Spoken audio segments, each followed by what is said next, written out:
Dynamic memory allocation అండి. క్యాలాక్ and malloc చూసాం కదా. Next last realloc and free concept గురించి వీడియోలో కంప్లీట్ విత్ ప్రోగ్రామ్ ఎక్స్ప్లెనేషన్స్తో తెలుసుకుందాం. సో ఫస్ట్ సింటాక్స్ చూద్దాం. What is realloc? Already మనం అలోకేట్ చేసిన మెమొరీకి దాన్ని ఇంక్రీజ్ చేయాలన్నా డిక్రీజ్ చేయాలన్నా రీఅలోకేషన్ ఓకే నేమ్లోనే ఉంది. సో ఫ్రీ అంటే డిస్ట్రాయ్ చేసేస్తాం. మెమొరీ అనేది మనం ఆఫ్టర్ ప్రాసెస్ తర్వాత అది డిస్ట్రాయ్ చేస్తే మెమొరీ అనేది వేస్ట్ అవ్వదు అనమాట. Okay, so that is the free. ఇప్పుడు రియల్ లాక్ చేయాలంటే బిఫోర్ దట్ మనకి ఒక మ్యాలాక్ ఆల్రెడీ ప్రీవియస్ మ్యాలాక్ అనేది ఏంటి, ఒక సింగిల్ బ్లాక్ ఆఫ్ మెమరీ అనేది మనం అలోకేట్ చేస్తాం. ఇప్పుడు ఆ సింగిల్ బ్లాక్ అనేది మనకి సఫిషియెంట్గా కాకపోతే ఇన్సఫిషియెంట్ అయితే మనం దాన్ని ఎక్స్టెన్షన్ చేస్తాం. ఓకే, లేదా అది ఎక్కువైతే దాన్ని డిక్రీజ్ చేస్తాం. సైజ్ అనేది ఇంక్రీజ్ ఆర్ డిక్రీజ్ చేయడం కోసం ఆల్రెడీ ఉన్న మెమొరీని మనం ఇంక్రీజ్ ఆర్ డిక్రీజ్ చేయడం కోసమే రీఅలోకేషన్ అనేది యూజ్ చేస్తాం. సో సపోజ్ మనం ఇక్కడ మ్యాలాక్ ఫంక్షన్ యూజ్ చేసి ఆల్రెడీ ప్రీవియస్ క్లాస్లో చెప్పుకున్నాం కదా సింటాక్స్ అనేది. ఒకవేళ చూడనట్టయితే ఆ వీడియో చూడండి, డైరెక్ట్గా క్లియర్గా అర్థమవుతుంది. సో నెక్స్ట్ ఇక్కడ పాయింటర్లోని integer type malloc reserve keyword అనేది యూజ్ చేస్తాము ఇక్కడ.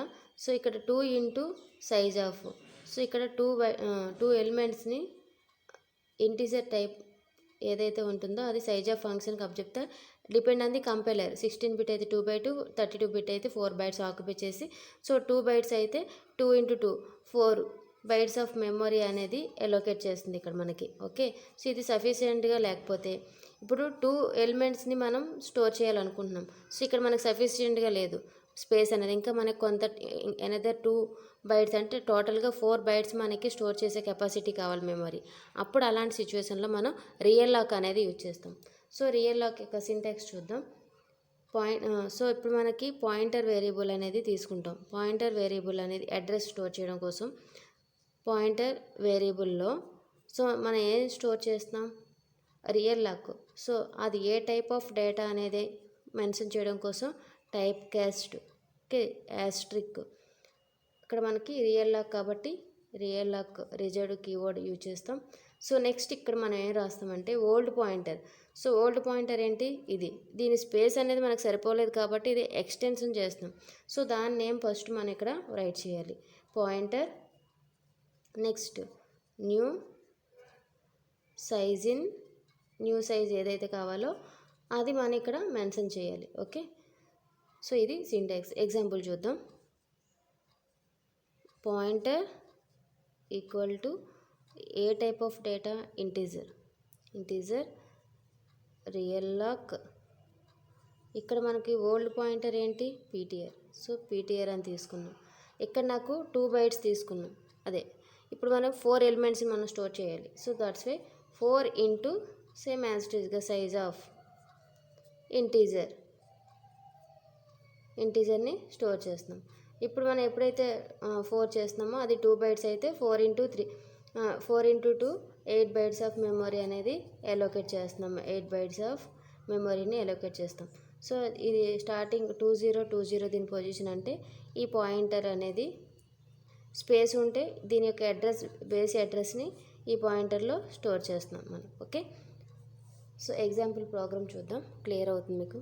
సో ఇక్కడ చూడండి, ఆల్రెడీ మనం మ్యాలాక్ ఫంక్షన్ యూజ్ చేసి ఒక మెమరీ బ్లాక్ అనేది ఒక సింగిల్ బ్లాక్ కోసం కదా మ్యాలాక్ అనేది యూజ్ చేస్తున్నాము. సో ఇక్కడ ఒక సింగిల్ బ్లాక్ ఆఫ్ మెమరీ కోసం ఈ మ్యాలాక్ ఫంక్షన్ ఒక ప్రోగ్రామ్ రైట్ చేసాం. సో దీని స్టోరేజ్ స్టార్టింగ్ 2020 అనుకుందాం. ఓకే, ఇప్పుడు ఎంప్టీ అయితే ఎంప్టీ అయితే స్టోర్ చేస్తుంది. ఒకవేళ ఫుల్ అయిపోతే మెమరీ అనేది నల్ అనేది మనకి రిప్రజెంట్ చేస్తుంది. సో ఇక్కడ మనకి 4 bytes of memory already, so 2 into integer 2 కదా, 4 బైట్స్ ఆఫ్ మెమరీ అనేది అలోకేట్ అయింది. ఓకే, సో ఇప్పుడు ఇది ఎప్పుడైతే డేటా అనేది స్పేస్ అవైలబుల్గా ఉందో అప్పుడు మనం పి అనే వేరియబుల్లోని ఈ బేస్ అడ్రస్ అనేది 2020 స్టోర్ అవుతుంది. ఇన్ కేసు నెక్స్ట్ ఇక్కడ 2 బైట్స్ ఆఫ్ మెమరీని మనం అదే 2 ఎలిమెంట్స్ స్టోర్ చేయాలంటే ఇది మనం క్రియేట్ చేసాం. సపోజ్ మనం ఇప్పుడు దాన్ని ఎక్స్టెన్షన్ చేయాలంటే రియల్ లాక్ యూజ్ చేయాలి. సో బిఫోర్ దట్ ఇది ఎక్స్ప్లెనేషన్ చేసిన తర్వాత దీని ఎక్స్టెన్షన్ ప్రోగ్రామ్ రియల్ లాక్ గురించి చూద్దాం. So standard input output console standard library function మన క్యాలాక్ రియల్ లాక్ ఫ్రీ మ్యాలాక్ ఇవేవి యూజ్ చేయాలన్నా ఇందులో అవైలబుల్గా ఉంటాయి కాబట్టి ఈ హెడర్ ఫైల్ యూజ్ చేస్తున్నాం. సో నో రిటర్న్ టైప్ కోసం మెయిన్ ఫంక్షన్. ఇక్కడ మనకి పి అనేది ఎలిమెంట్స్ని ఎంటర్ చేయడం కోసం కీబోర్డ్ ద్వారా, క్యూ అనేది డిస్ప్లే చేయడం కోసం ఇక్కడ 2 వేరియబుల్స్ తీసుకుంటున్నాం పాయింటర్ టైపు. నెక్స్ట్ లూప్ అనేది రన్ చేస్తాం కాబట్టి ఐ తీసుకున్నాను. ఓకే, సో మేలాక్ యొక్క సింటాక్స్ ఇది. ఓకే, పాయింటర్ వేరియబుల్ ఇది. సో ఇంటీజర్ టైప్ మేలాక్ 2 వేరియబుల్స్ కాబట్టి సైజ్ అని ఇస్తున్నాం.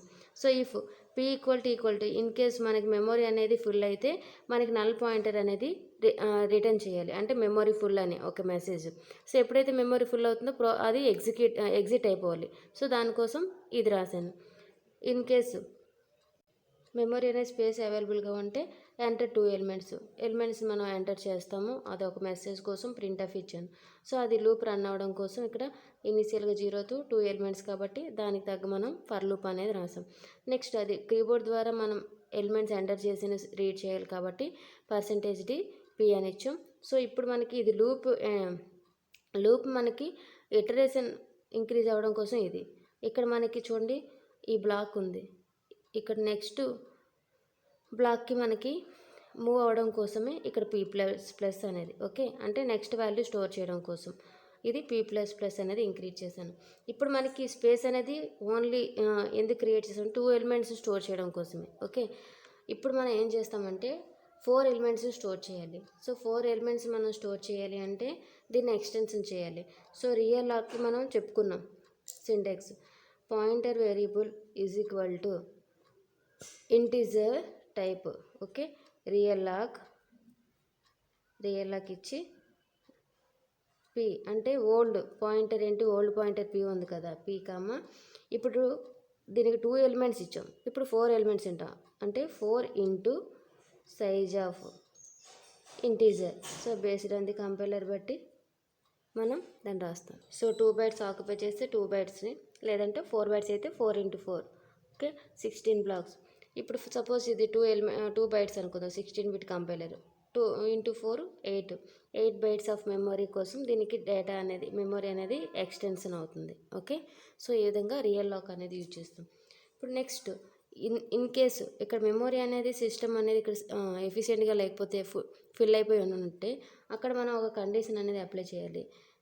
ఇఫ్ పీలోకి నల్ పాయింటర్ అనేది వస్తుంది ఎప్పుడు మెమొరీ అనేది ఫుల్ అయితే, అప్పుడు మనకు ఒక మెసేజ్ అనేది ప్రింట్ చేయాలి. దానికోసం మెమొరీ ఫుల్ నల్ పాయింటర్ని రిటర్న్ చేస్తుంది. సో ఇక్కడ మనం ఎప్పుడైతే ఫుల్ అయిందో ఎగ్జిట్ చేసేస్తాం ఆ ప్రోగ్రామ్ని. సో ఇన్ కేసు అవ్వకపోతే ఇప్పుడు మనం పాయింటర్ అనేది వాల్యూస్ ఎంటర్ చేసేటప్పుడు అది మూవ్ అవుతూ లాస్ట్ వాల్యూకి వెళ్ళిపోతుంది. సో డిస్ప్లే చేయాలంటే లాస్ట్ వాల్యూ మనకు డిస్ప్లే అవుతుంది. సో దాన్ని బ్యాకప్ కోసం ఇక్కడ మనం క్యూ ఈజ్ ఈక్వల్ టు ఇంకో వేరియబుల్ తీసుకొని పీని స్టోర్ చేస్తున్నాం. ఓకే, ఇది లాస్ట్ పొజిషన్కి వెళ్ళిపోయినా క్యూ అనేది స్టార్టింగ్ పొజిషన్లో ఉంటుంది. అంటే ఇక్కడ స్టార్టింగ్ పొజిషన్లోని క్యూలోని స్టార్టింగ్ పొజిషన్ ఉంటుంది. పీ అనేది ఇంక్రిమెంట్ చేస్తూ వాల్యూస్ మనం ఎంటర్ చేస్తున్నప్పుడు నెక్స్ట్ దానికి మూవ్ అవుతూ లాస్ట్ పొజిషన్ ఉంది. ఇప్పుడు లాస్ట్ పొజిషన్ ఫర్ ఎగ్జాంపుల్ 40 ఉంటే 40ని డిస్ప్లే చేస్తుంది. సో అలా కాకుండా ఫస్ట్ మనం క్యూ అనేది స్టార్టింగ్ పొజిషన్లో ఉంది కదా, సో స్టార్టింగ్ టు ఎండింగ్ వరకు మనకు ప్రింట్ అవ్వడం కోసం క్యూలో మనం స్టోర్ చేస్తున్నాం పీని. ఓకే, నెక్స్ట్ బ్యాకప్ కోసం ఇప్పుడు ప్రింట్ఎఫ్ అంటే మన ఎలిమెంట్స్ అనేది ప్రింట్ చేయడం కోసం printf is equal to enter 4 elements.